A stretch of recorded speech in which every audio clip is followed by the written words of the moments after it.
Hi friend, welcome to Banu's kitchen recipes. இன்றைக்கி நம்ம ரொம்ப டேஸ்டியான மீன் குழம்பு செய்ய போகிறோம். எப்பயும் போல் ஒரே மாதிரி மீன் குழம்பு செய்யாமல் அரைச்சி வச்ச மீன் குழம்பு செய்ய போகிறோம். இந்த மீன் குழம்பு செய்ய எந்த வகையான மீன் இருந்தாலும் பரவாயில்ல. மீன் குழம்பு இதை போல் ஒரு வாட்டி செஞ்சிட்டிங்கன்னா உங்களுக்கு இந்த டேஸ்ட் ரொம்ப பிடிச்சிடும். வாங்க மீன் குழம்பு செய்ய ஆரம்பிக்கலாம். பாறை மீன் 1/2 கிலோ வாங்கியிருக்கிறேன். இது சுத்தமாக கழுவிட்டு கழுவுன மீனில் 3/4 டீஸ்பூன் மிளகாய்த்தூள், தேவையான அளவு உப்பு சேர்த்து மிக்ஸ் பண்ணி வச்சுக்கோங்க. இது இப்படி இருக்கட்டும். ஒரு மீடியம் சைஸ் குழிக்கரண்டி அளவு தேங்காய் எண்ணெய் ஆட் பண்ணிக்கோங்க. ரீஃபைண்ட் ஆயில் அதுவும் ஒரு குழிக்கரண்டி ஆட் பண்ணிக்கோங்க. இது சூடான பிறகு ஒரு கைப்பிடி அளவு சின்ன வெங்காயம் ஆட் பண்ணிக்கோங்க. இந்த மீன் குழம்பு சின்ன வெங்காயம் போட்டால் தான் ரொம்ப டேஸ்ட்டாக இருக்கும். பெரிய வெங்காயத்தை ரஃப்பாக கட் பண்ணி அதுவும் ஆட் பண்ணிக்கோங்க. கொஞ்சமாக கருவேப்பிலை சேர்த்துக்கோங்க. கண்ணாடி பதம் வர வரைக்கும் வெங்காயத்தை வதக்குங்க. வெங்காயம் இந்த அளவுக்கு வதங்கின பிறகு 3 மீடியம் சைஸ் தக்காளி ஆட் பண்ணிக்கோங்க. தக்காளி சாஃப்ட் ஆகிற வரைக்கும் வதக்குங்க. தக்காளி வதங்கின பிறகு 2.5 டீஸ்பூன் மல்லித்தூள், மிளகாய்த்தூள் 1.5லேருந்து 2 டீஸ்பூன் உங்கள் காரத்துக்கு ஏற்ற மாதிரி ஆட் பண்ணிக்கோங்க. மஞ்சத்தூள் 1/2 டீஸ்பூன் ஆட் பண்ணிக்கோங்க. இது பச்சை வாசனை போகிற வரைக்கும் கிளறி விடுங்க. ஸ்டவ் ஆஃப் பண்ணிவிட்டு ஆற வச்சுருங்க. ஆற வச்சுட்டு விழுதாக அரைச்சி வச்சுக்கோங்க.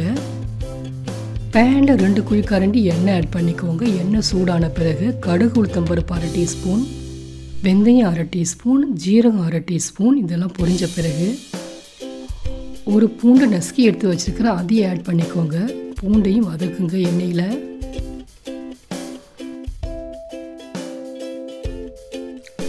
இப்போ மீடியம் சைஸ் வெங்காயம் 2 கட் பண்ணதை ஆட் பண்ணிக்கோங்க. 3 பச்சை மிளகாய் ஆட் பண்ணிக்கோங்க.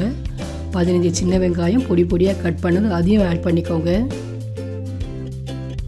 கொஞ்சம் கருவேப்பிலை சேர்த்துக்கோங்க. கொஞ்சமாக உப்பு சேர்த்துக்கோங்க வெங்காயம் சீக்கிரம் வதங்குறதுக்கு. இந்த அளவு வெங்காயம் வதங்கின பிறகு நம்ம அரைச்சி வச்சுருந்த விழுது ஆட் பண்ணிக்கோங்க. ஒரு நிமிஷம் அப்படியே வதக்குங்க. வதக்கின பிறகு தேவையான அளவு தண்ணி ஊற்றிக்கோங்க. மீன் குழம்புக்கு தேவையான அளவு உப்பு சேர்த்துக்கோங்க. கிளறி விட்டுடுங்க. ஒரு கொதி வரும்போது சின்ன எலுமிச்சப்பழம் சைஸ் புளியை ஊற வச்சு கரைச்சி வச்சுருக்கிறேன், அதையும் ஆட் பண்ணிக்கோங்க. 10-15 நிமிஷம் நல்லா கொதிக்க விடுங்க.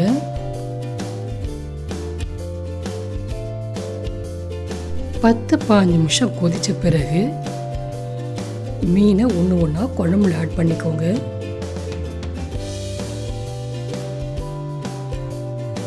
மீனோட தலைப்பகுதியை நான் இந்த குழம்புல ஆட் பண்ணியிருக்கிறேன். உங்கள்கிட்ட இருந்தால் நீங்களும் ஆட் பண்ணிக்கோங்க. 2 நிமிஷம் மீனை வேக விடுங்க. 2 நிமிஷத்துக்கு பிறகு மல்லி இலையை தூவி ஸ்டவ் ஆஃப் பண்ணிவிடுங்க. உங்களுக்கு விருப்பம் இருந்தால் நீங்கள் வெங்காயம் வடை வச்சுருந்தீங்கன்னா அதையும் கொஞ்சம் எண்ணெயில் போட்டு தாளித்து இந்த மீன் குழம்புல ஆட் பண்ணிக்கோங்க. மீன் குழம்பு இன்னும் கொஞ்சம் டேஸ்ட்டாக இருக்கும். டேஸ்டியான அரைச்சி வச்ச மீன் குழம்பு ரெடி ஆகிடுச்சு. ஒரு வாட்டி ட்ரை பண்ணி பாருங்கள். நெக்ஸ்ட் டைம் நீங்களே செய்ய ஆரம்பிச்சிருவீங்க இந்த அரைச்சி வச்ச மீன் குழம்பு. இந்த ரெசிபி உங்களுக்கு பிடிச்சிருந்தால் லைக் பண்ணுங்கள், ஷேர் பண்ணுங்கள், கமெண்ட் பண்ணுங்கள். மறக்காமல் எங்கள் சேனலை சப்ஸ்கிரைப் பண்ணிக்கோங்க. அடுத்த ரெசிபியில் உங்களை அனைவரும் பார்க்கலாம் ஃப்ரெண்ட்ஸ். பாய்.